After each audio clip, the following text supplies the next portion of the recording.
ሰላም ጤና ይስጥልኝ የቻናል ቤተሰቦች እንደምን አላችሁ? ዛሬ ግንቦት 25 ቀን 2018 ዓ.ም የዓለም ቀልብ በኢትዮጵያና በቀይ ባህር በሚገኙ ፍልሚያዎች ላይ አርፏል።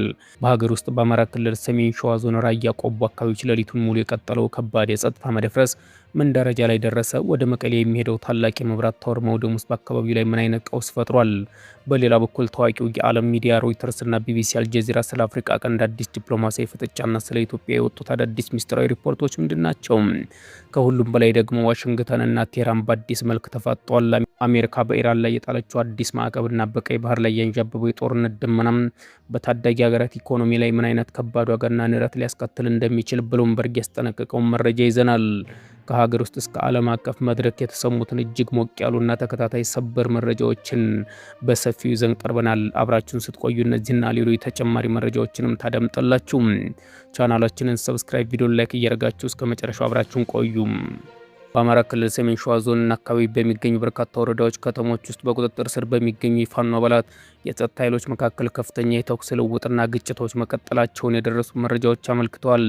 ከአካባቢው የወጡ ዘገባዎች እንደሚያመለክቱት በተለይም በምንጃር አረርቲ ከተማ፣ በአሌልቱ፣ በጌንቢቹና እንዲሁም በሬማና በጎተራ አካባቢዎች ውጥረቱ አይሎ የዋለ ሲሆን በከተማ ውስጥም በዙሪያውን ባሉ ቀበሌዎች የተኩስ ልውውጦች መደረጋቸው ተገልጿል። በአሌልቱ ወረዳ ስር በሚገኙ እንደ አርቢ፣ ኤቲሳ፣ ቀይ ገደል፣ ጎሮ፣ ጋሾ አምባ፣ የፎና አበቡት ባሉ ቀበሌዎች በተፈጠረው የጸጥታ ችግር ምክንያት መደበኛ እንቅስቃሴዎች መስተጓጉላቸው ታውቋል። በሌላ በኩል በጣርማበር ወረዳ መዘዞ ከተማ ውስጥም በከባድ መሳሪያ ድሮን የተደገፈ ጥቃት መፈጸሙን፣ በጥቃቱ አንድ አርሶ አደር መቁሰሉና በንብረት ላይ ጉዳት መድረሱን ተመልክተናል። እንዲሁም በትላንትናው ዕለት በሀገረ ማርያም ወረዳ ሾላ ገበያና ጋርፎ ታዳጊ ከተማ በአካባቢ በሁለት ወገኖች መካከል የኃይል ሚዛን ለመቀማት የተደረገ የፊት ለፊት ውጊያ ምሽት ላይ መረጋጋቱን ኃይሎችም ወደ ነበሩበት መመለሳቸው ምንጮ ይጠቁማል። በተያያዘም በመተብላ በሾላ ገበያ በላይኛው አጣይም በፈረዶ ውሃ እንዲሁም በኤፍራታና ግድም ወረዳዎች ውስጥም ግጭቱ የቀጠለ ሲሆን በተለይም በኤፍራታ ግድም ወረዳ ይምሏ ቀበሌና ልዩ ስሙ ውራ በሚባል ቦታም አስፋልት መንገድ ላይ የነበረ የጸጥታ ኃይሎችን በተሽከርካሪ ላይ ጥቃት መፈጸማቸው ተነግሯል። በወረኤሉ ወረዳ ኩርፊያትን ማርያም፣ በደብረ ንግስት ቀበሌዎች በጓሳ ግንባር ከመሃል ሜዳ አቅጣጫ እንዲሁም በደራ ጉንዶ መስቀል ወረዳ ቱቲ ሰኞ ገበያ አካባቢዎች የተኩስ ልውውጦች እንደነበሩ ተመልክተናል። በጣርማበር፣ በሸዋሮቢት፣ በመንዝማማ ሞላሌ ዙሪያ፣ በአንጾኪያ ገምዛ፣ መኮይና በአንኮበር ወረዳዎች ውስጥም በተመሳሳይ ሁኔታ ከፍተኛ የተኩስ ልውውጥ የተደረገ ሲሆን በአካባቢው በነበረው የጸጥታ ስጋት ምክንያትም የህዝብ እንቅስቃሴዎች የተገደቡ ሲሆን በአካባቢው ነዋሪዎችም ቤታቸውን ዘግተው ለመቀመጥ መገደዳቸው ታውቋል። በተፈጠሩ ግጭቶችም ሳቢያ በየአካባቢው የታሰቡ የመንግስት የተለያዩ እንቅስቃሴዎች መርሃ ግብሮች በሙሉ መስተጓጎላቸውን የደረሰ መረጃ አመልክቷል። ይህ በእንዲህ እንዳለ ሰሜን ወሎ ዞን ራያ ቆቦ ከተማና በዙሪያው በሚገኙ አካባቢዎች በቁጥጥር ስር በሚገኙ የፋኖ አባላት በመንግስት የጸጥታ ኃይሎች መካከል ከፍተኛ የተኩስ ልውውጥና ግጭት መከሰቱን ከአካባቢው የወጡ መረጃዎች አመልክተዋል። ከተማው አካባቢው መነሻ አድርገው በደረሰን ሪፖርቶች መሰረት በትናንትናው ዕለት ግንቦት 24 ቀን 2018 ዓ.ም እንደፈራ፣ በአራዱም፣ በመንጀሎና በሮቢት አካባቢዎች በሁለቱም ወገኖች መካከል የተሳካ የተኩስ ልውውጥ ተካሂዷል። በተለይም በቆቦ ከተማ ውስጥም በነበረው የጸጥታ ስጋት በደረሱ ፍንዳታዎች ሳቢያም መንግስት በአካባቢው ለማከናወን ያቀዳቸው የተለያዩ መርሃ ግብሮች እንቅስቃሴዎች ሙሉ በሙሉ መስተጓጉላቸው ታውቋል። የግጭቱ መባባስ በዳልቻና በቀዮ ጋሪ አካባቢዎች የኃይል ሚዛኑ እንዲቀያየር ያደረገ ሲሆን ከቆቦ ከተማ በስተ ምዕራብ ከጨፌ መንደር እስከ ሆርማት ቀበሌ ባለው መስመርም የከባድ መሳሪያና የሞርተር ተኩስ እንደነበር ተገልጿል። በተለይም በኢንዱስትሪ መንደር አካባቢ በሚገኙ የጸጥታ ኃይሎች ይዞታዎች ላይ ጥቃት መፈጸሙን፣ ግጭቱ ወደ ቃሊም፣ ጎብዬና ሳንቃ ቀጠናዎች ሰፍቶ መዋሉ ተነግሯል። ከዚህም የጸጥታ መደፍረስ ጋር ተያይዞ በሰሜን ወሎ ዞንና በራያ ቆቦ ከተማ በሚገኙ በርካታ ነዋሪዎች ሴቶችና ህጻናትን ጨምሮ የደህንነት ስጋት ስላደረባቸው ቤታቸውን ዘግተው ለመቀመጥ መገደዳቸውን የዓይን እማኞች ገልጸዋል። በተፈጠረው ውጥረት ሳቢያም በርካታ የአካባቢው ወጣቶች፣ ገበሬዎች አካባቢዎችን እየለቀቁ መውጣታቸው ተጠቁሟል።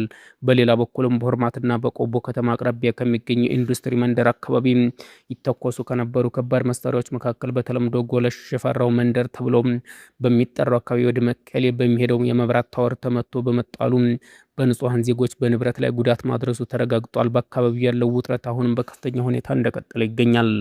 ይህ በእንዲህ እንዳለም በአማራ ክልል ሌሎች ዞኖችና ከተሞች ውስጥም ተመሳሳይ የጸጥታ መደፍረስ ውጥረቶች መቀጠላቸው ተነግሯል።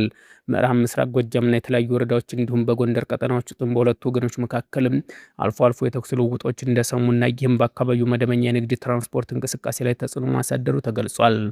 መንግስት በኩል በክልሉ ሰላምና መረጋጋትን ለመመለስ እንዲሁም የመንግስት መዋቅርና አገልግሎት ያለምንም መስተጓጎል እንዲቀጥሉ ለማድረግ የጸጥታ ኃይሎች አስፈላጊውን የህግ ማስከበር ስራ እያከናወኑ መሆኑ የተገለጠ ይገኛል። ይሁን እንጂ የተለያዩ አካባቢዎች የሚነሱ ግጭቶች በንጹሃን ዜጎች ማህበራዊ፣ ኢኮኖሚና ህይወት ላይ እያሳደሩ ያሉትን ጫና አሁንም አሳሳቢ ሆኖ መቀጠሉን የሀገር ውስጥ የሚወጡ ዘገባዎች አመለክታሉ።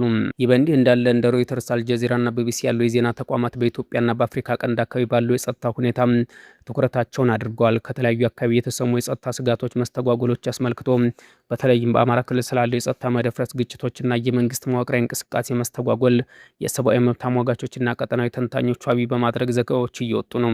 ይህ የጸጥታ ሁኔታ በነዋሪዎች ማህበራዊ፣ ኢኮኖሚ ህይወት ላይ እያሳደረ ያለው ጫና በሮይተርስና በቢቢሲ በስፋት ተዳሷል። ተያያዘም በአሁኑ ወቅትም በኢትዮጵያ በሶማሊያና በግብጽ መካከል ያለው የቀጠናዊ ተጽዕኖ ፍክክርና የባህር በር ጉዳይ አሁንም በዓለም አቀፍ መድረክ ከፍተኛ ትኩረት እየተሰጠው ይገኛል።